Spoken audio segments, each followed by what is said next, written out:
매주 수요일 이 시간에는 ETF에 대한 투자 전략 세워봅니다. 오늘은 한국투자신탁운용 ETF 마케팅팀의 김경목 팀장 나오셨습니다. 어서 오세요. 네, 이번 주를 시작하면서 최대의 관건은 미국의 신용등급이 강등됐다라는 소식이었는데 그래도 그 이후에 시장을 보면은 나름 잘 빠르게 소화를 했다라는 생각이 들거든요. 시장에서는 어떻게 포착이 됐습니까? 네, 최근 주요 지수 수익률을 한번 살펴보도록 하겠습니다. 네.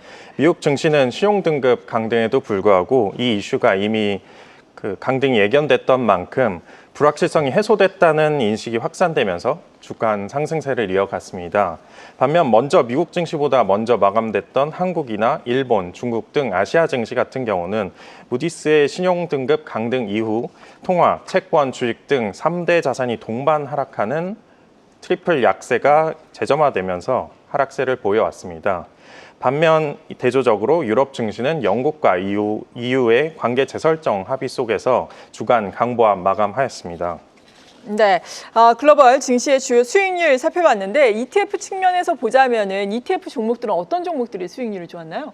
네, 지난주 미국과 중국이 상대국에 부과한 관세를 대폭 인하하기로 합의를 하면서 미국 증시가 큰 폭의 상승세를 보였습니다.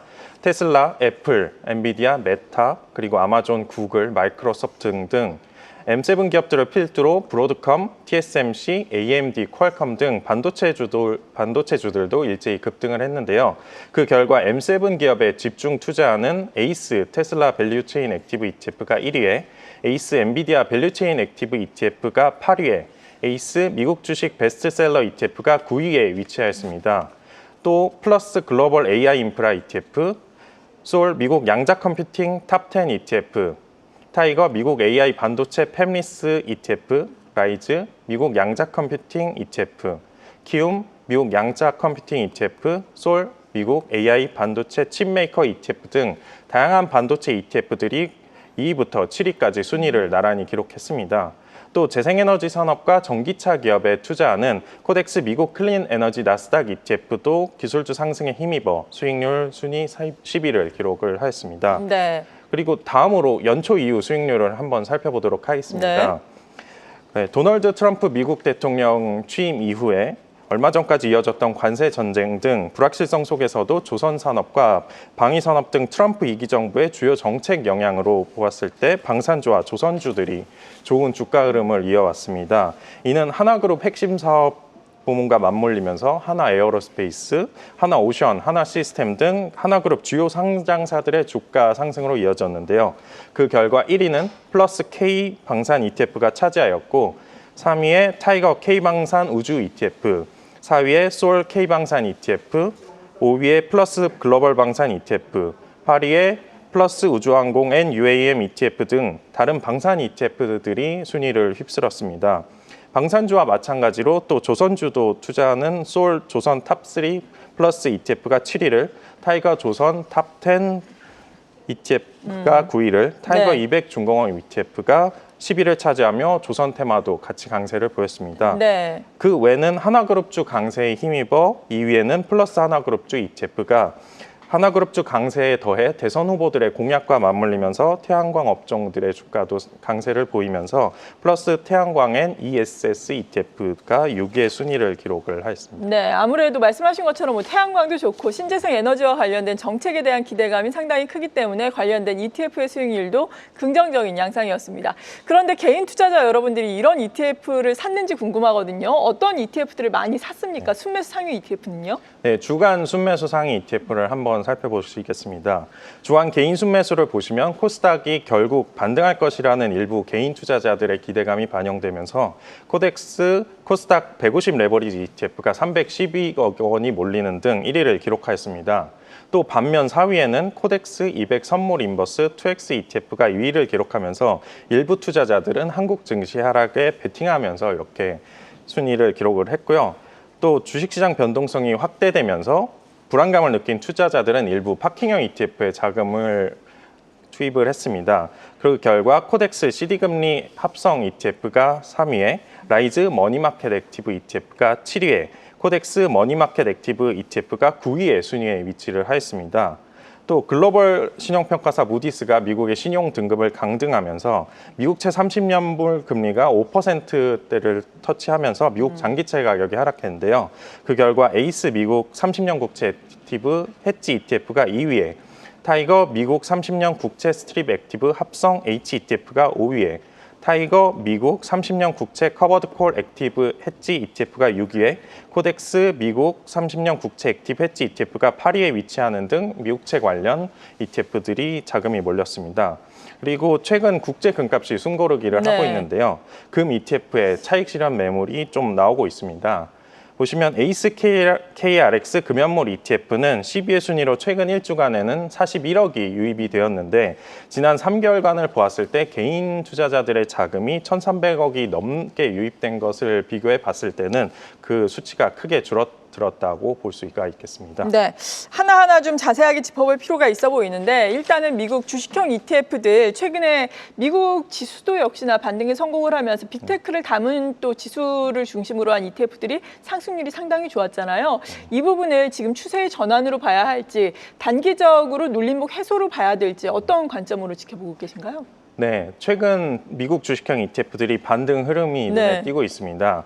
이게 단순한 기술적인 반등이라고 보기보다는 증시 회복의 조짐으로서도 해석할 수가 있겠는데요.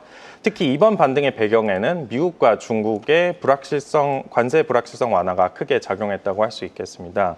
또한 최첨단 AI 반도체의 중동이라든지 제3국을 통한 수출 경로가 재개되면서 공급망 부담이 크게 완화된 점도 긍정적인 요인으로 작용을 했습니다.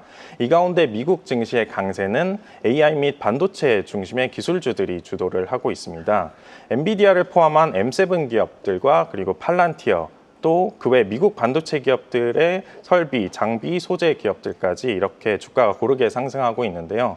플랫폼과 반도체, 솔루션, 설비 투자 등 이렇게 대체 불가능한 미국 기술주들은 앞으로는 기대보다는 실적을 중심으로 이렇게 평가를 받을 것으로 보입니다.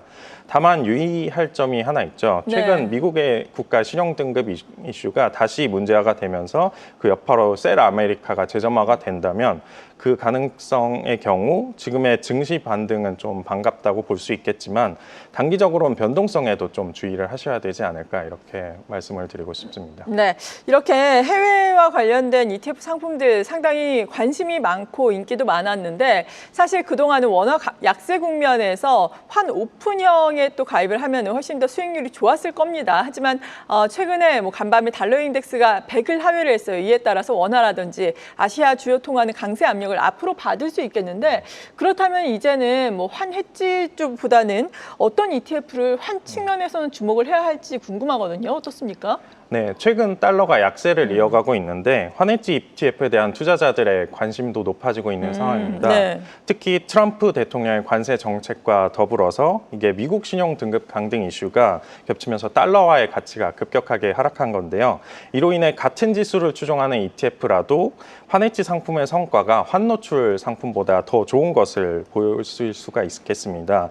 이러한 흐름 속에서도 특히 간편하게 환해지가 가능한 환해지 ETF에 대한 수요가 빠르게 늘어나고 있고, 당분간은 이렇게 환해지형 ETF에 많은 자금 유입이 이어질 가능성이 높아 보입니다. 다만 환해지형 ETF를 투자하실 때 좀 유의해야 될 점은 단기적인 투자에 이게 보다 적합하다고 말씀을 드리고 싶은 건데요. 그 이유는 바로 환해지 비용 때문입니다.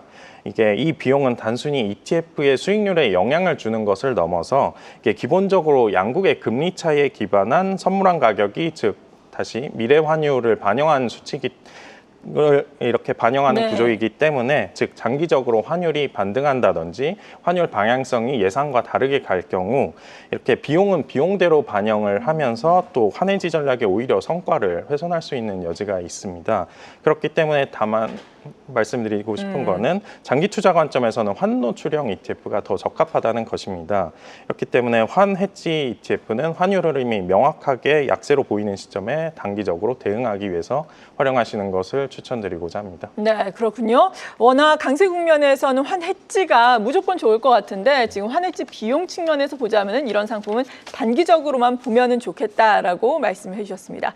그리고 앞서서 개인 투자자 여러분들이 순매수를 한 ETF들 보니까 장기 채권에 많이 투자를 하셨더라고요. 장기 채권과 관련된 ETF는 사실 미국 국채를 중심으로 보자면 몇 년 전부터 인기가 있었잖아요. 몇 년 전에 사신 분들은 좀 손실 구간일 거란 말이죠. 요즘에 사신 분들은 수익을 노리면서 사셨겠지만 지금 어떻게 투자 전략을 짜야 될까요? 네, 이렇게 최근 미국 증시는 관세 쇼크를 딛고 반등했음에도 불구하고 채권 시장은 계속해서 불안이 이어지고 네. 있는데요. 특히 미국 장기채 ETF에 투자하신 분들의 그 고심이 커지고 있습니다. 이렇게 미국 장기채 가격 하락과 더불어 원달러 환율까지 하락을 하면서 비명 소리가 조금씩 나오고 있는데 그 배경을 단 하나로만 설명하기는 조금 어려울 것 네. 같습니다. 하지만 그 배경을 한 문장으로 요약해보자면 미국 국채의 약세가 달러가 더 이상 안전자산이 아니다라고 여겨지고 있기 때문인데요. 구체적으로 봤을 때 고질적인 인플레이션 압력과 미국의 재정 적자 확대 우려, 그리고 여기에 헤지 펀드들의 베이시스 트레이드 청산이 맞물리며 미국 국채 압력이 커지고 있는 상황인데요. 회사채 금리가 상승함에 따라 기업이 회사채 발행보다는 은행의 대출로 자금을 조달하고 있으면서도 이렇게 은행들이 유동성 여력이 줄어든 점, 또 글로벌 투자자들이 미국 국채보다 EU라든지 일본 국채를 좀 더 선호하고 있다는 점도 미국 장기채 금리 상승을 이끌고 있는데요. 이렇게 미국 기준금리 인하가 약화된 상황 속에서 미국 국채 투자자들에게는 달러 약세로 인한 환차손까지 겹치면서 이중고가 나타난 셈입니다. 네. 그럼에도 불구하고 레고랜드 사태라든가 여러 가지 사태를 보았을 때 역사적으로도 채권 시장이 흔들릴 때 매수 기회가 왔던 것은 좀 기억해 볼 만할 것 같습니다. 다만 여전히 부채 한도 협상이라든지 감세한 통과 여부, 또 연준 행보 등 다양한 정책 불확실성이 있는데 이렇게 해소되지 않은 상황에서 금리 방향성이 보다 명확해지고 정책 리스크가 일정 수준 좀 정리된 다음에 신중하게 접근하는 것이 합리적이 아닐까 이렇게 생각을 합니다. 네. 그리고 마지막으로 국제 금값이 최근에 고점에서 조정을 받다 보니까 금과 관련된 ETF에서 좀 차익 실현 매물이 나왔다고요? 네, 최근 미중 간 무역 마찰이 좀 일정 부분 완화되면서 국제 금값도 숨고르기의 국면에 접어들었는데요. 특히 금값이 지난 몇 달간 계속해서 상승을 꾸준하게 이어온 네. 만큼 일부 투자자들이 자연스럽게 차익 실현을 가져가고 있는 건데요. 이에 따라서 금 ETF에 대한 매수세도 많이 약화된 모습을 보이고 있습니다. 그럼에도 불구하고 금의 중장기적인 리스크 해지 기능은 여전하다고 생각을 하고요. 역사적으로 금은 인플레이션의 강한 자산이었죠. 이렇게 변동성이 커지는 구간에서 포트폴리오의 안정화를 더해줄 수가 있겠습니다. 그리고 여기에 더해서 한 가지 주목할 만한 이벤트가 네. 하나 있습니다. 그것은 바로 미국 연준이 오는 7월에 시행할 바젤 3 최종안인데요.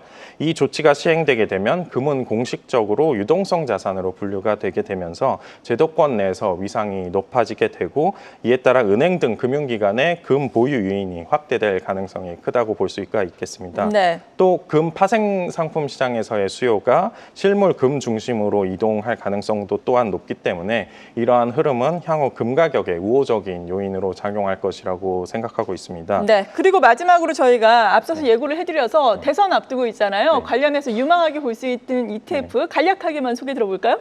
네, 지금 대선 후보에 네. 따라서 다양하게 테마가 상승하고 있는데 네. 다음 달 대선 앞두고서 정책 기대감을 반영한 ETF들을 좀 두 가지 말씀드리고자 합니다. 먼저 에너지 테마라고 할 수 있겠는데요. 최근 AI 확산과 데이터 센터 증가로 전력 수요가 급증하고 있는데 여야 주요 후보 모두 에너지 관련 정책들을 쏟아내고 있습니다. 한쪽은 재생에너지 확대에 방점을 두고 있고 다른 한쪽은 원자력 발전 비중을 60%까지 높이겠다고 이렇게 입장을 발표하셨는데 결국 원전이라든지 신재생에너지가 모두 정책 수혜감이 반영이 될 수가 있겠고요. 또 내수 부양을 같이 추진하고 있는 만큼 리테일이라든지 ETF? 식품 관련 테마들이 네. 좀 강세를 보이지 않을까 이렇게 보고 있습니다. 네, 잘 알겠습니다. ETF 투자 전략 들어봤습니다. 한국투자신탁운용 ETF 마케팅팀의 김경목 팀장과 함께했습니다. 고맙습니다. 계속해서 다양한 경제 이슈를 알고 싶다면 구독과 좋아요, 알림 설정 부탁드립니다. AI 캐스터 권미정이었습니다.